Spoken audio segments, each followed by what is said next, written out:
What's going on, guys? Seth here from Team Union Seth. We're here for the power rankings for week 1. I'm here with Rishu, so say hi, Hello. and Okanio, so you can say hello as well. Hi guys. So we're here. Week 1 is completed. All the battles have been done, and we are here to give you the power rankings after week 1, going into week 2. So let's get right into this. Real quick. As you guys know, I'm the coach of the Philadelphia Furos. Rishu is the coach of the Orlando Apollitoads, and Okanio coaches the Buja Cavaliers. Did I say that right? Yeah. Yes, I got it this time. All right. So we're gonna move right into the power rankings. So we'll start. Let's start with the Twin Leaf Town Torteras, since you guys both have them at number 12 again. Why do you guys have them at number 12? I guess I'll start. Mostly because their coach, Paul, aka some random fellow, aka some random cuber, aka Paul, he sucks. He is a hashtag bad mod who played his game 3 days late after skipping on 2 different agreed battle dates. And this is a great meme. Unfortunately, has to come to an end this week after he did win. I think it was a 3-0? I want to say it was 3-0. So next week, we've been instructed to not put him at 12. But for right now, we do have him there just because it's funny. I think if I were to actually legitimately rank him, he'd probably still be kind of low for a team that won. I think I probably would have had him at 6 or 7. Because he didn't really prep all that well. I wasn't uber impressed. He didn't have any Toxicroak answers at all. He let his Cresselia go down really early in the game. He claims to have over-prepped for Thundurus, but the Thundurus set that was brought could have almost beat him had it been played better and later. A sub-Nasty Plot Thundurus could have just 6-0'd his entire team. So, I don't know where he's getting that he over-prepped for Thundurus from. I was thoroughly unimpressed with his prep against Thundurus. As far as his play went, he played alright. Obviously, he won, so he outplayed his opponent. He let his opponent get tilted essentially by the fact that they were playing 3 days late, and he took the opportunities that his opponent gave him. But he didn't make any super amazing reads. He didn't make any woke big brain galaxy brain plays, like some of the other coaches did. So yeah, I out of the teams that won, I was least impressed with him. I'm not saying that can't change in the future, but yeah, 12 is an unfair spot for him to be. 6 or 7 is a pretty fair spot. Worst of the ranked teams, or worst of the teams that won, I think that's fair. All right. Okay. And why did you have him at 12, or what did you think? Well, let's just go with what did you think of his game and his play this week?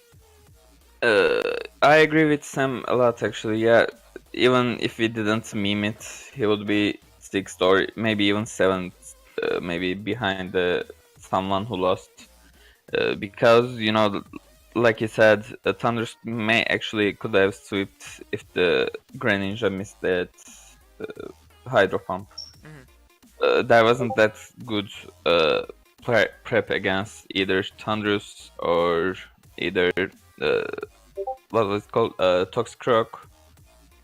Not even for Greninja actually. He just switched a lot, hoped for the best. Okay. So yeah. So yeah. I mean, to kind of summarize, didn't play great. He still won, which is, obviously that's kind of the most important thing, but still didn't play great. So I'm interested to see where you guys will put him next week after week 2, considering we're still memeing it up week 1. So okay, we'll start with you this time. We'll talk about your number 11 and Rishu's number 10, the Colorado Crawdons. Well, I don't know how to start. I mean, it's the same rain team. I ranked bottom 2nd last time, and they didn't play good, so they didn't do it in a way that I should rank them higher. Their game was Gudra almost swept. I think it got 4 kills with just Thunder. In the first 6 turns, Gudra clicked Thunder 5 times and 4 Mons died. Yeah. So, yeah. if you're that easy to defeat, then that's a fair ranking, I think. Yeah, makes sense. All right.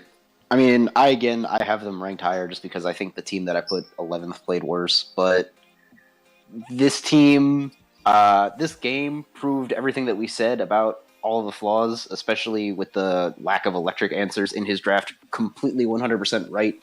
Because as I said, 6 turns into the game, 4 Mons on his team were dead. They were all by Thunder, hitting from Gudra because he led with Rain. There was absolutely nothing he could do. Thunder one-shot his entire team. The only reason it took 5 of them was because he had a Focus Sash.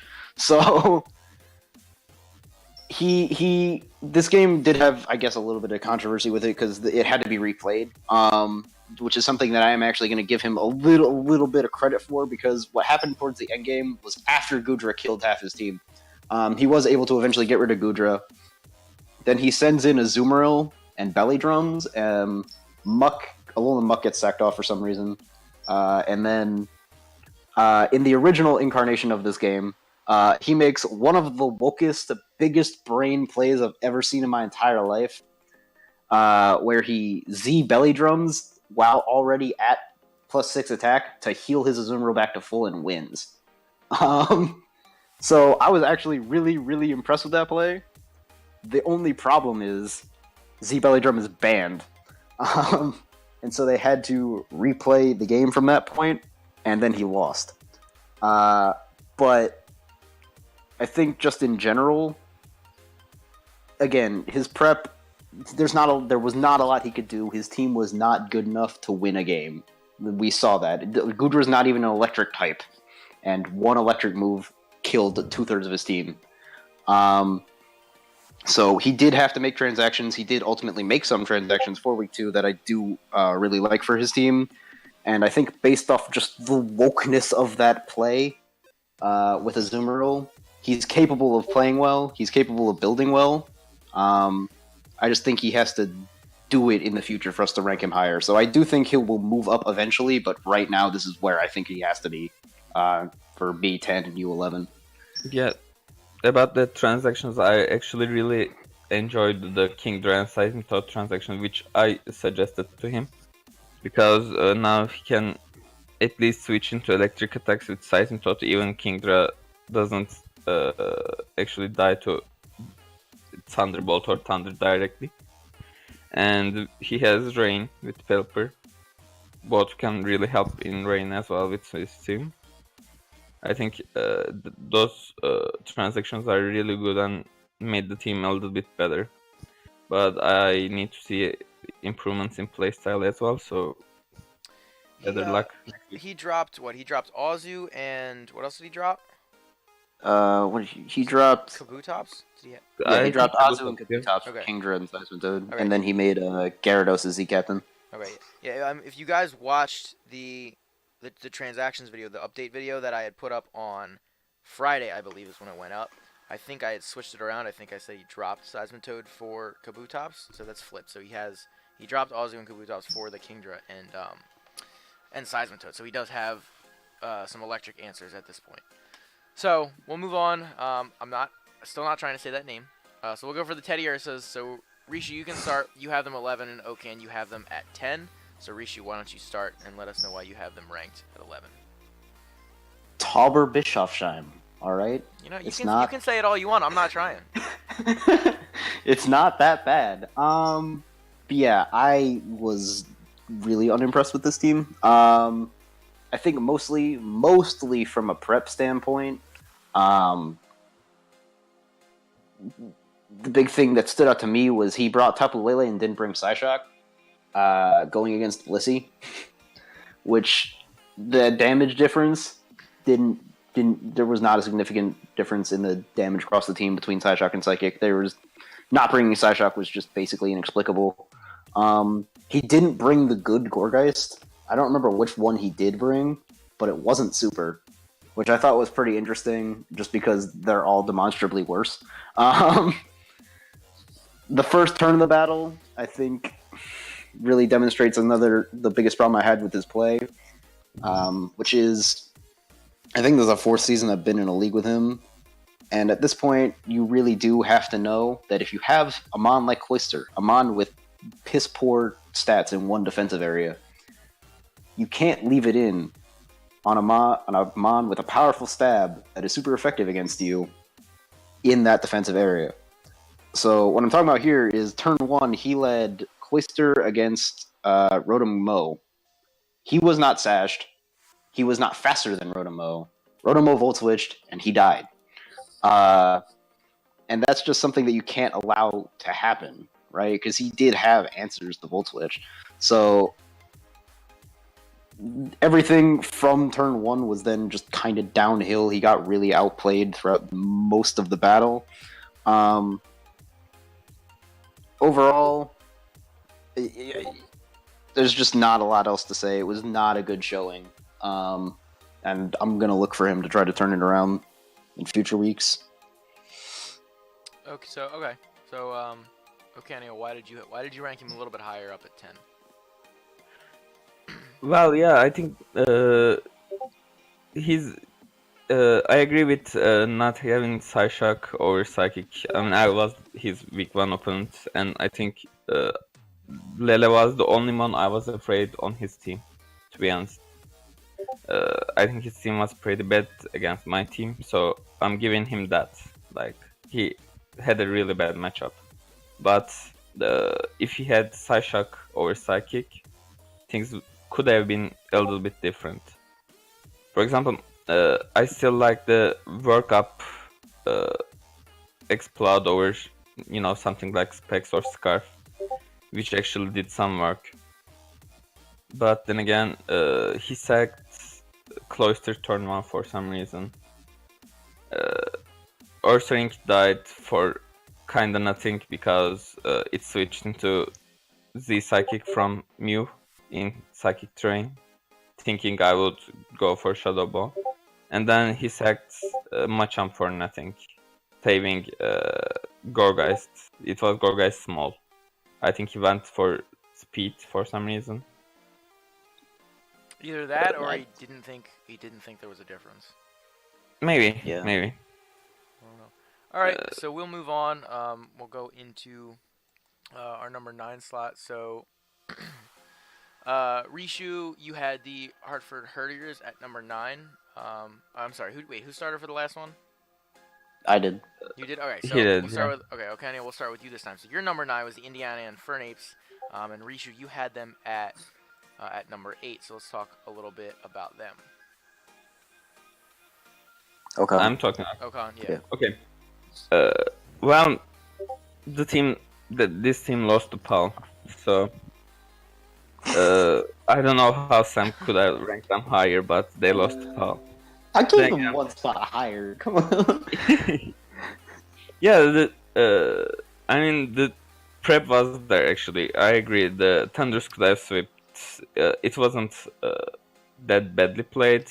Maybe Thunders could have stayed behind and then come back to sweep instead of being the lead. That's my major criticism. He was thinking probably, just weaken the team and then sweep with Swampert, I assume. But as long as there is this Zardwai, Swampert is not a good sweeper. So I think he may have started with Rain and then switch into Thunders, which could have end up better for him. That's my criticism. Other than that, he actually kind of played well, despite losing. He was good. Alright, so again, I have them one spot higher. I thought they played alright. I wasn't super impressed with them. I think the only teams that are higher than are Paul, the Rain team, and the 2 teams that got 6-0'd. So like, it's fine. His prep was alright. I don't have any specific criticisms of how he could have done it better. I just think maybe a little bit more creativity. Maybe he could have brought a Scarfer to help with Charizard as opposed to just like leaving it up to Thundurus or just Rain. Because I don't think leaving your Rain team to kill the Mon that sets Sun was necessarily a good idea. But yeah, it was all right. I think the thing that got to him is he got like super tilted super early because again he had to play. This was the third time they'd attempted to play the game after Paul had skipped twice, and so I think that led to he let his offensive threats get really easily revenge killed. Like he left Thunderous in on Greninja when he had good Greninja switch-ins. He did. There was no reason for him to leave Thunderous in. I didn't think there was a reason for him to send it out that early, but it definitely could have won. Just if they had already gotten rid of Greninja. So that was a problem. He also let his Toxicroak get really easily revenge killed, and that's essentially the point at which he lost the game. I think he let his Toxicroak get hit by Air Slash with Charizard, and that was it from there. He sacked his Politoed too early, and he couldn't get the rain back up. So Swampert couldn't really do anything. In general, I think he needs to not let the tilt get to him. I understand that tilt is a part of league battles, especially this specific league battle. But you gotta just do your best to ignore it.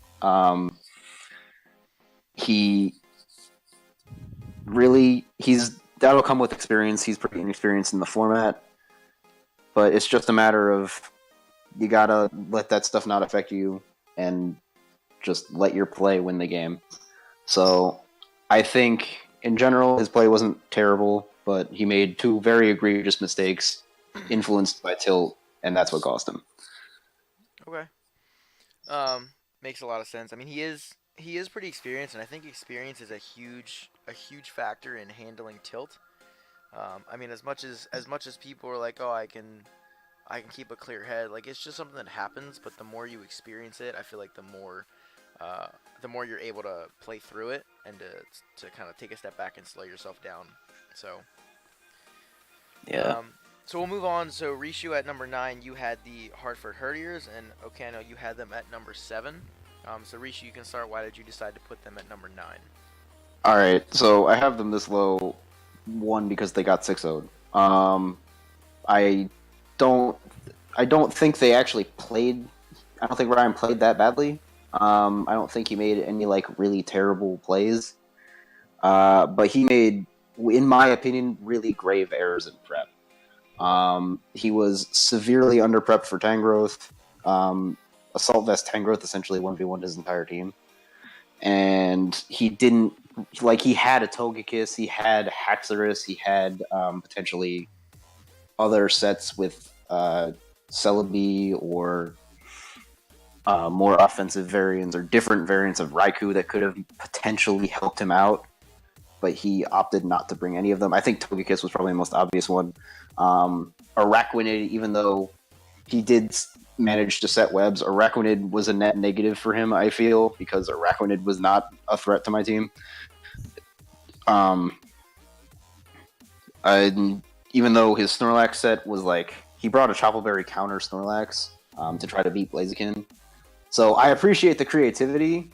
I don't think the creativity was necessarily warranted. I think a Curse-Lax, like just a standard one, probably would have been better.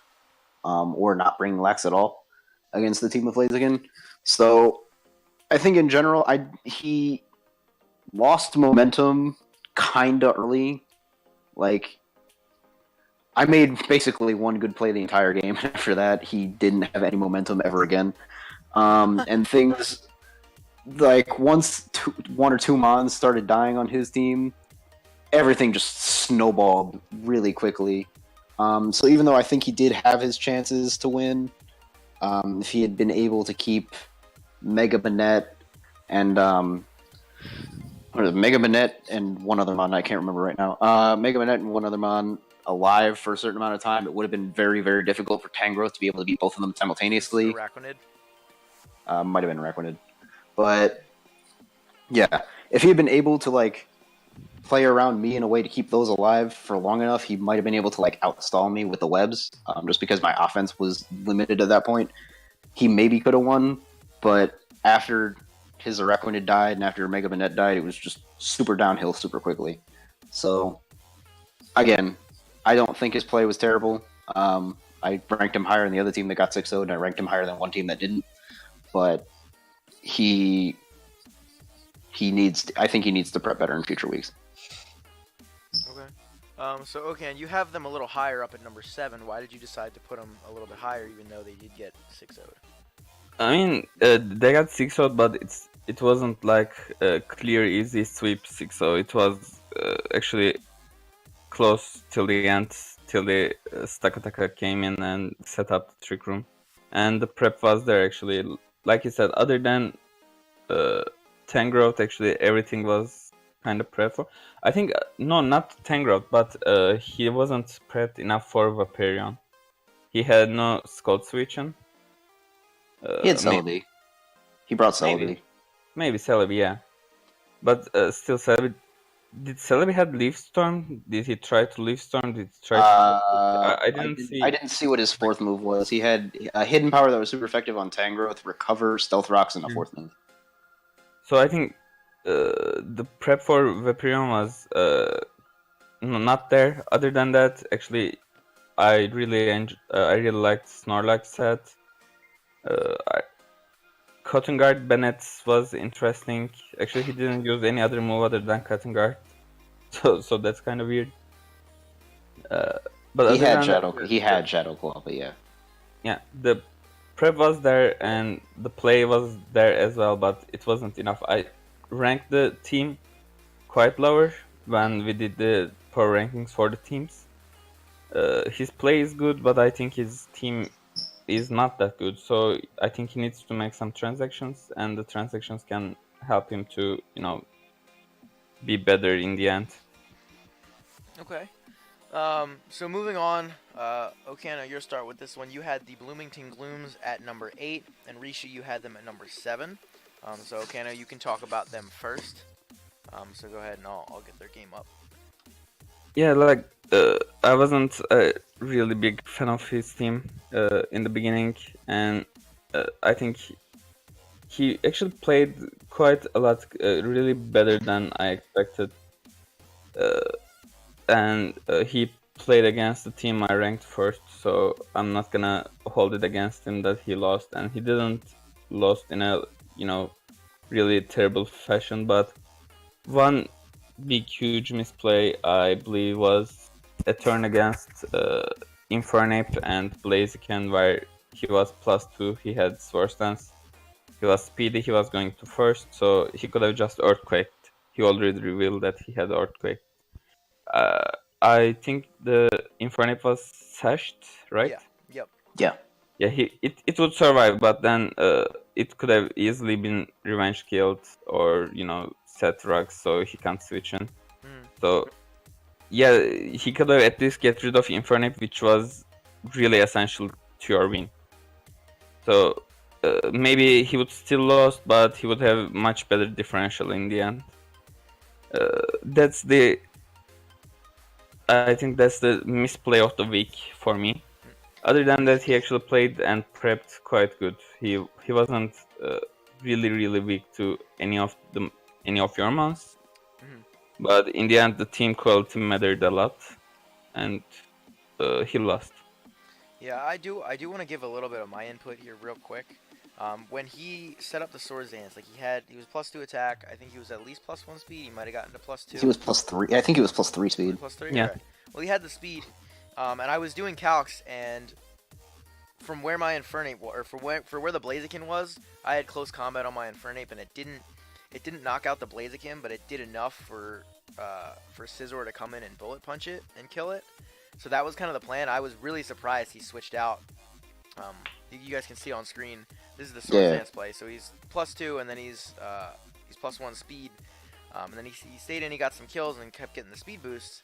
And I brought in the Infernape because I knew it was Sash, and I knew it could live the Earthquake and do enough damage to get it to the point where Scizor could bullet punch. So I was essentially sacking my Infernape, and I was really surprised he switched out because, as you guys will see, leaving Infernape alive was not the best idea. So Rishu, I'll let you take over.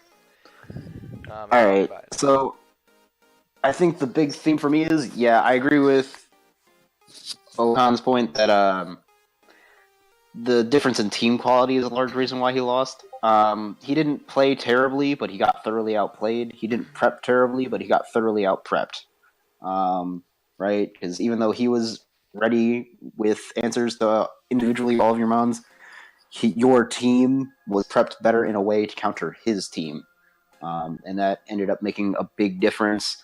I do think he made more misplays than just the Blaziken on Infernape. I think that was actually one of the least egregious ones. I think probably the biggest misplay was him defogging on Infernape, and I understand why he did it. But at the time, like, Infernape running HBIs to counter Landorus is not that unpredictable, and he absolutely 100%, given the team comp of his team, needed to get rid of Infernape. He could not win if Infernape was still on the field at the end, because he had way too many things that could get absolutely bodied by it. So he needed to attack the Infernape there, and he didn't. And I think he realizes that that is part of the reason that directly precipitated him losing.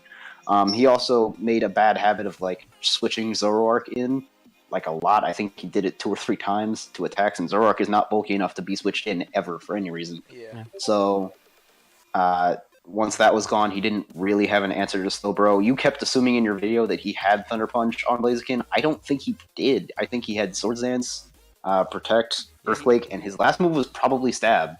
Yeah, I mean, he had he only revealed the 3, so I mean, I assumed it because like he was talking, and it's just like it just seemed like he would have that to counter it, especially if he had Sword Stance. But I still don't know. I should probably ask him. I think it was probably a stab move. Just because the way he was playing made it seem like he expected Blaziken to win the game for him single-handedly. So he like really vastly overestimated how far Blaziken could carry him, which really ended up costing him. And I feel like in this format, I mean, we've kind of said this before. You guys kind of said it last week. Like Mega Blaziken is very overvalued. The way we did it with Megas costing points, and regular Blaziken with a Life Orb is stronger than Mega Blaziken, and it doesn't cost you any points. So I feel like it's definitely overvalued. So it's tough to not have as many points and have that mon as well. Like, it's, don't get me wrong, it's still a very good mon. It's very scary, especially with the speed boost. But it's kind of tough to play with that because you really have to rely on it, and sometimes it just can't do what you need it to do. Yeah. So 100% agree. All of that. The only other thing I want to say regards to his play is he kept toxicking Sylveon because he expected you to have Heal Bell, and even if you did have Heal Bell, I don't know what his strategy was. Yeah, I don't know what the end game. I think he was thinking about the switch over and over again. But yeah, what he did, that was a misplay. It didn't really make sense. I don't think it cost him that much, but it didn't make sense. As far as prep goes, yeah, Blaziken not having a move to counter. Blaziken not having a move to counter Slowbro. Blaziken, I think, not having a rock move is also probably a mistake. Zoroark not having Pursuit, because he could have killed your Slowbro at one point if he had had it, but I'm sure he didn't. And that ended up costing him. So, like, yeah. I, again, don't think he played terribly. I don't think he prepped particularly badly, but he got thoroughly outmaneuvered in both areas. All right. So we'll move on to the next slide here. So you both put the Emerald City Espeons at number 6. Okay, and you started the last one, correct? Yeah, I started. Yes. Okay, so Risha, you can start with the Espeons, and I'll pull up their battle right now. All right, so I put this game was really weird to rank around because it was so full of hacks. Like, he missed a Fire Blast at one point. He missed a Dragon Tail at one point. He got crit a couple times. So, like, excuse me. I didn't punish him for his preppers play as harshly as the other teams that did lose.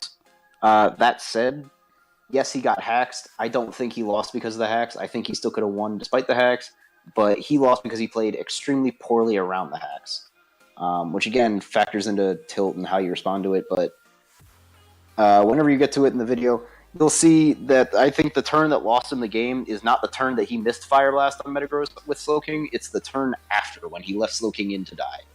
Because at that point, I believe he had a paralyzed Jirachi that could not 1v1 or do anything about any of the other mons that were currently alive. So to me, sacking off Jirachi at that point in order to get Slowking back and try to Fire Blast it again would have been a way, way, way better play than just leaving in his potentially only Metagross answer just to die. Because at that point, he did not have a good way to respond to Metagross. Aggron died to it. He switched in Kyurem and got bullet punched. He almost lost. He only didn't lose Gengar to it because of hacks, because he got a paralysis on the Mega Metagross. So there were a lot of things he could have done to avoid what having happened after he got hacks.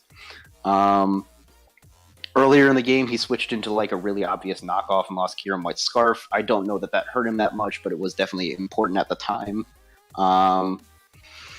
His prep was all right. I don't really know how I feel about him not bringing Galvantula to that game, because I think Webs might have helped him more than Jirachi did. Or even the threat of Webs would have helped him more than having Jirachi did. But the big thing to me is he lost the turn after he missed Fire Blast. After that point, nothing else in that game mattered. He could have maybe salvaged some differential if he had gotten hacks left, but he really needed to respond to that turn better, and he let the turn he missed Fire Blast be the deciding point in the battle when it didn't have to be. So that's why he lost. That's why he's at 6. Right. And okay, why did you have them at number 6 as well? Yeah, I think out of all the teams that lost, he was obviously the best because, the Hex was a really important part of that game. The prep was really there. I really liked the Sash Tornadoes. I really liked the Scarf Gengar. He had 2 Scarfers, right? Which is he did. He had Scarf Gengar and Scarf. Kind of ballsy, and he actually played well to, like you said, to a certain turn. Then I think he got frustrated because of Hex, and then just lost it there. I agree with that. I think he played well, prepped well, then frustrated and just throw it all when the Hex didn't go his way. I also just realized there's a typo in the graphic. They're on Ocanio's side. It says they're 1-0 and they're actually 0-1, but you guys get the point. So anyway, moving on to the number 5 slot, you again both had the same team, the Barbados Bibarrels at number 5, and since Paul won the Torterras and you put them at 12 for reasons, this is the lowest ranked team that won. So Ocanio, you can start. Why did you? We went over that. We both said that we would have had him ranked higher than Paul. Even if we. I mean, fair, but all right. Still, yeah, go ahead. But they're down here. They're kind of the lowest ranked team that won, if not the second lowest. So why did you? Ocanio, you can start. Why did you decide to put them at number 5? I mean, he played that weird game where they had to play again. It's kind of weird, and then main reason he won is his opponent just didn't have any good answers. He didn't have any Thunder answers. Thunder was a good bring instead of Thunderbolt or something. But once Gudra, he managed to kill Gudra, he didn't know what to do a little bit there. He just, went for it and kind of won with sheer luck or sheer betterness of his team instead of outplaying or really good prep. I mean, he has Serena, and he didn't bring it against a mono water team. So I think I'm behind my seeding. 5 is a good place. Okay, and Rishu, why did you have them at number 5 as well? Okay, so again, second most unimpressive team that won. He won this game before it even started, just because his team, on prep, having Thunder on Amon won him this game. And having Thunder on Sticky Man, the best Gudra to have ever lived, God, I love that nickname, was, like Okani, like you said, it was a good idea. 6 turns in, this game was basically over. After the Zoomerl got set up, I think he got, phased. He let that, scare him into misplaying a little bit. He did not have to let Muck die. That was really unnecessary. But he still had enough left in the tank with just like Scizor and the rest of his mons to win the game. Yeah, there's not a lot to say. He won because his team was better. He is going to have to play better against the other teams in the league to win. I'm not saying whether or not, based on what we've seen, that he can or cannot do that. But the foundations, based on the way he prepped for this week, are there. Like you said, he didn't bring Serena. I don't know how great a bring Serena would have been. He did have a Pelipper. He does have Mantines. Like, Serena is a less good bring than just slapping Thunderbolt or Thunder on as many mons as possible. Personally, I might have brought HP Electric on Scizor because I'm that kind of dude. But yeah, he prepped fine. He played mostly fine, but he's going to have to do more to win against better teams. And so that's why I have him at 5. Okay, awesome. So moving on to number 4, Risha, you had your own team, the Orlando Apolitoads, and I believe, Okano, you actually ranked the Apolitoads at number 1, if I'm not mistaken. Yes, that is the case. Yeah, So, I did. Risha, you can talk about them first, talk about your own team, your match, why you had yourself at 4, and then Okano, you can talk about why you put them at number 1. So, Risha, go ahead. Alright, I'm honored to be number 1, first of all, but the reason that I have myself a little bit lower is mostly because, like, I know my thought process and what happened in that battle better than you do, and, like, it wasn't as clean-cut a victory as I think you see it as. The other thing is I had a really hard time ranking myself with the team that I have at 3, just because, again, that was from the really hacksy game, and I didn't know what to do there, so ultimately I decided, based on both my prep and the fact that I didn't want the 3 of us to be the top 3 teams, to put myself at 4. So, as far as my play goes, I played fine. Like you said, he didn't have as many answers for Vaporeon as I thought he did. So, switching Vaporeon into Snorlax at the time that I did was pretty ill-advised. And the Banette set definitely caught me off guard. But other than that, I prepped all right. I think the big thing that got to me was that the thought that he would bring webs did not even ever cross my mind in team prep, because I thought Araquanid was such a bad bring, and webs ended up almost like really hurting me, because not having Absol be able to do anything, I didn't run Protect on Blaziken, so I couldn't get around that easily. So it really limited where my offense could come from. And so I had to get more creative and take a more methodical route to winning the game than I probably would have liked.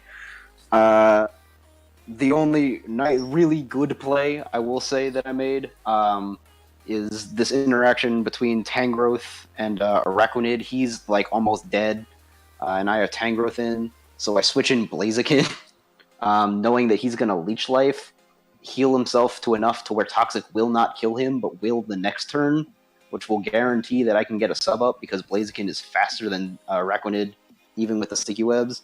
And so then I get not 1 speed boost, but 2, and am able to potentially outspeed and sweep the rest of his team.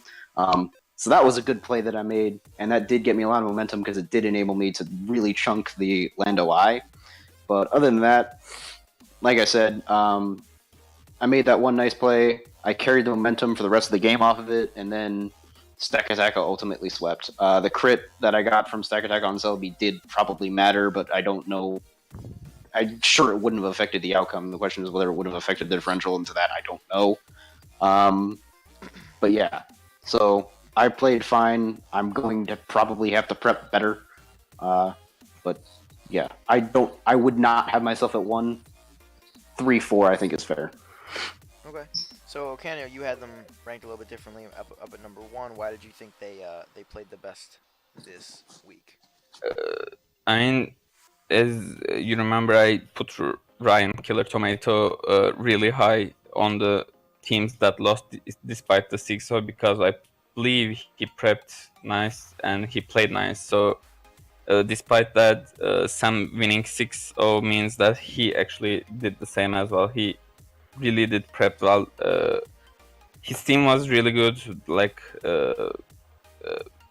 we spoke last week, the team quality is really high, and since he really played well as well, ranking him number 1 was no-brainer for me because there was no misplays in his play. I think there wasn't a mon he didn't prep enough for, even though he said like he didn't prep for Eloquent.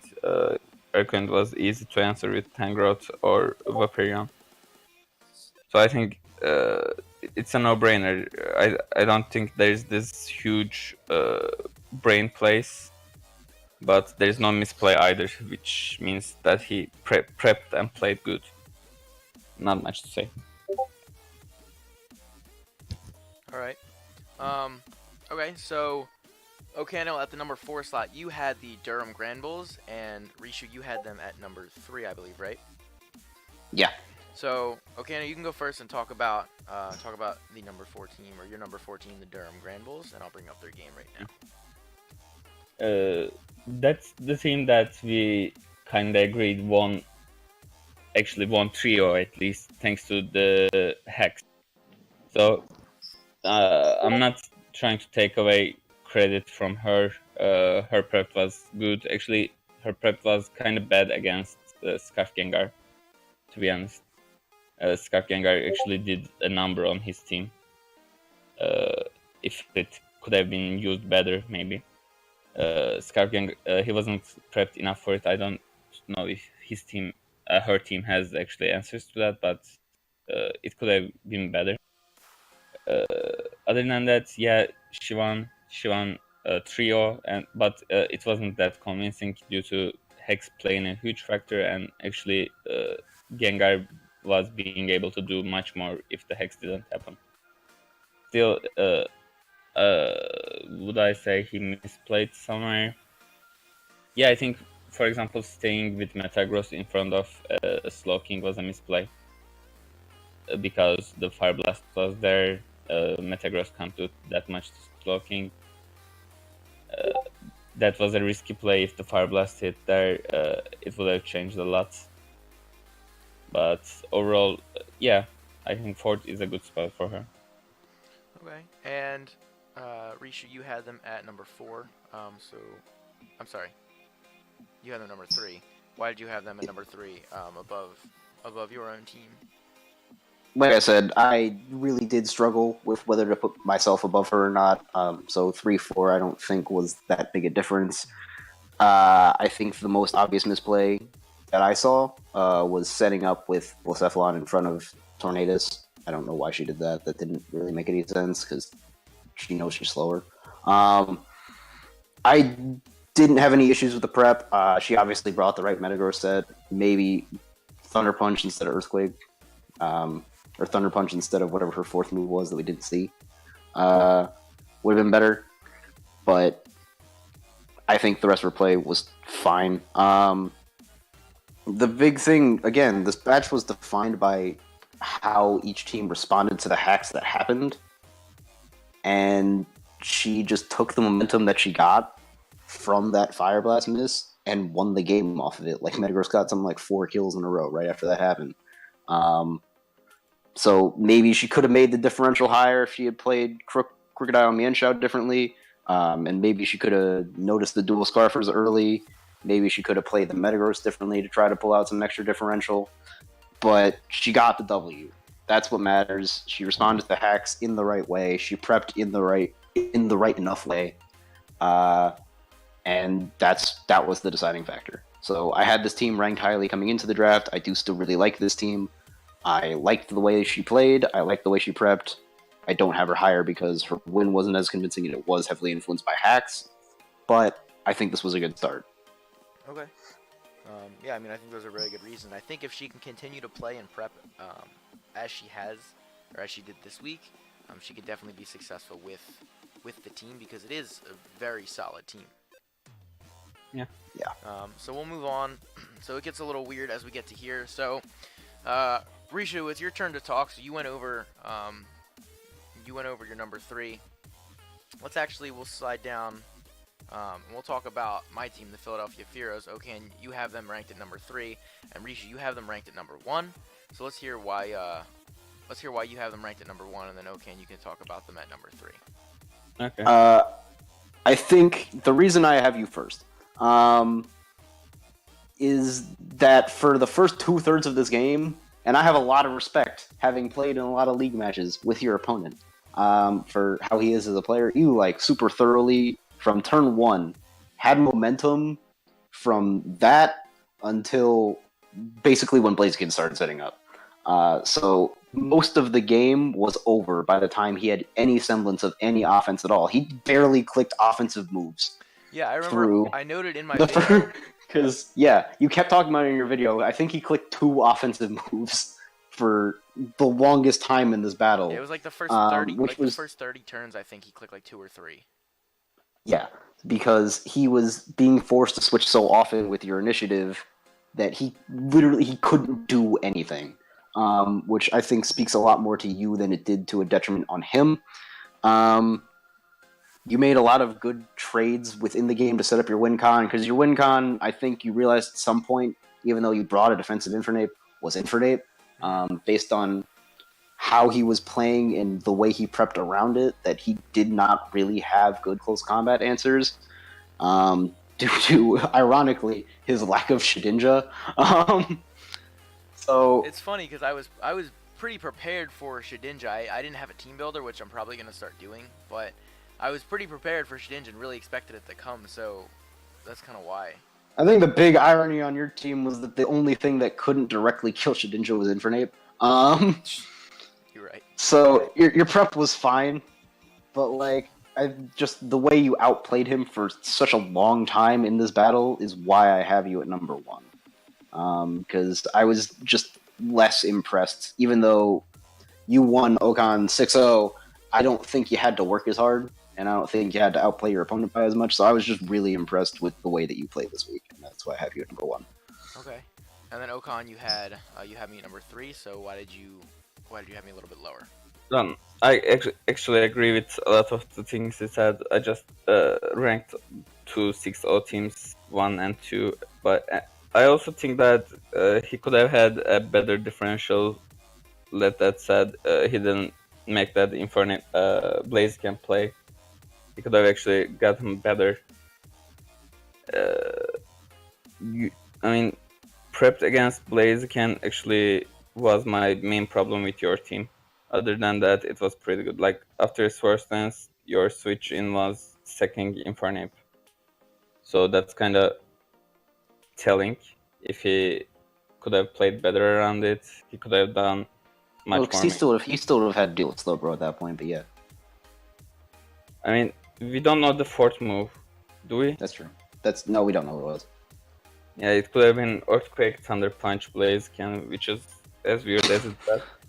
Like, yeah, you're not wrong. I mean, yeah, you played good, but again, like, Blaziken could have made this much more harder for you if it wasn't for that, I think, misplay. That's why, I mean, you're 3 again, number 3, so it's good. But yeah, that's my thought process. Okay. Battle's just finishing up, so I'll let it finish up here. And then, last but not least, we had both of you guys at number 2 had the Buja Cavaliers. So, okay, Anil, your team. So if you want to talk about it first, and then we'll finish out with Rishi. Sure.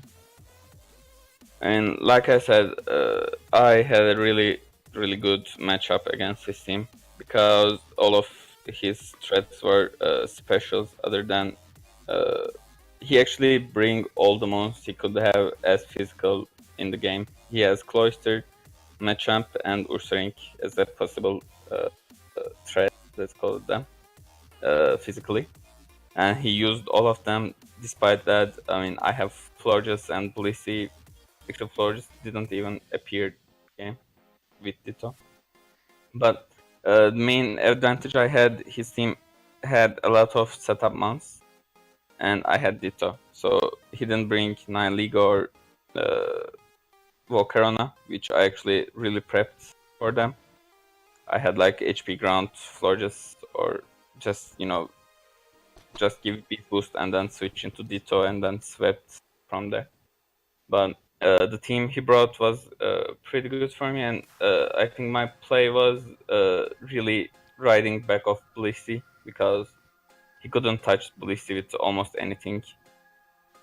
It was pretty good since Lele didn't have Psyshock. My one really good play was shadow balling the Lele, which appeared to be Nature's Madness Choice Scarf, weird set. And then I knew that he would switch Lele out there because it couldn't kill, but it would die to Mew, and I knew the best switch into a Shadow Ball, assumed Shadow Ball, was either Ursaring or what does it called again? The Boom Burst one. X-Cloud. Explode. Explode, yeah, thanks. And use Psychium Z and Psychic Train against that switch. I think that was my best play in that game, which made it a lot easier. And he didn't have much switch-ins after that. And I ride the momentum there and just got 6-0. Okay. All right. So, I mean, you guys both made awesome points. I do agree with. I think you guys both did really Do well. I not get to? My bad. I'm sorry. Continue. Go ahead. Rank your number. All right. So I think the big thing, I'm gonna keep this kind of short. You weren't really pressured the entire game. That's why I don't have you higher. But you didn't make any mistakes. Your playstyle being stall and the opponent prepping poorly around stall, and in particular Blissey, really just enabled you to kind of walk into a 6-0. All you had to do was not send in Blissey on Machamp, and you didn't do that. So good job, you didn't blow it. Thanks. It was really hard. Yeah, you won 6-0, but again, you weren't pressured the entire game, and so you did your part. You didn't blow it.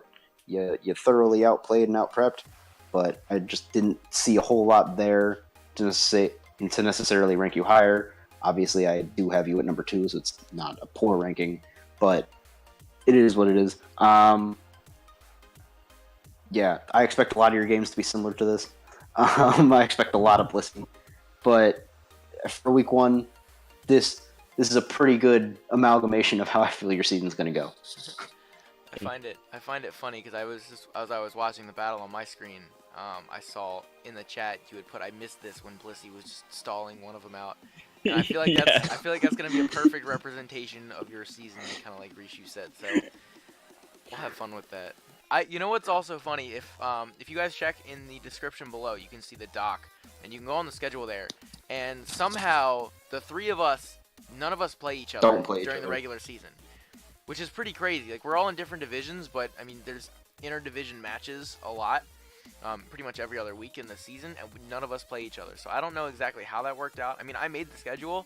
You made the schedule, but I made it based off of like a formula. So I don't know. I still don't really know how that worked out. But I guess we'll have to see, quote unquote, if we make playoffs,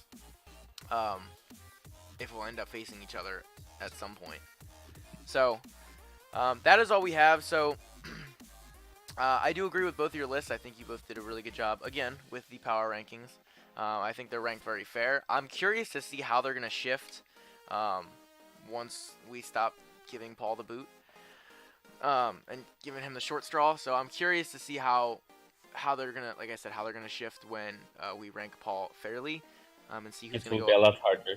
Yeah, and I feel like the teams that are lower on the list are kind of going to stay there. I think if the Rain team, the Crawdons, I'm curious to see how their transactions work out, because they could definitely make a run. I mean, Rain is good, and he likes using Rain, specifically Water Mons, but Rain in general, as a he just likes using it a lot, so he has a lot of experience with it. So I'm curious to see if he can really pick it up in that sense and start to get used to the format with them.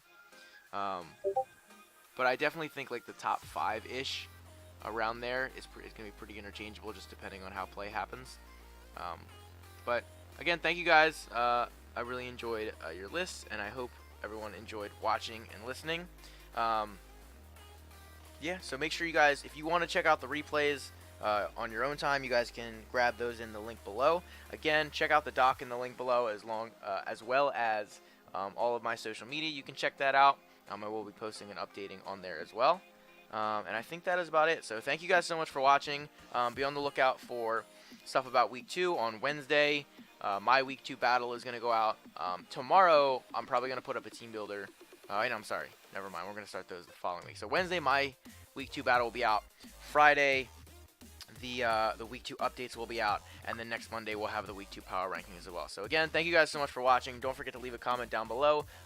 Even give us your rankings if you guys want to do that and put together your own list.